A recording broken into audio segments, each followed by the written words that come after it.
everybody, again welcome back to our channel. Today also we got you another video, and in this video I will be showing you how you can go ahead and clear your search and browse history there in your Google in your Android mobile phone. But before we start with our video, please do make sure to like our video, subscribe our channel, and yes, without any further delay we'll go ahead and step into our video. So if you want to do so, first of all, go open your Google Chrome or your browser. Then you will tap on this three dot icon given on top right corner. Tap on it.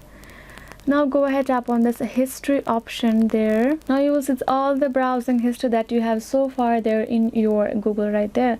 Tap on this clear browsing data option and you will see this advanced option. Go ahead, tap on it. Then you can find this autofill form data, saved passwords. I would like to uncheck this. I would not like to remove them. And cached images and files, site data, and I would remove this site settings. I would like to remove my browsing history only. Then you can see this all time option. Go ahead, check whatever time you would like to. I will go to all time, tap on this clear data, tap on this okay, got it, and now you can see all of the information is removed. So yes guys, this is how you can simply go ahead and remove your browsing history, browsing data there in your Google. And I hope this video was helpful. Thank you so much for watching. I'll see you guys next time.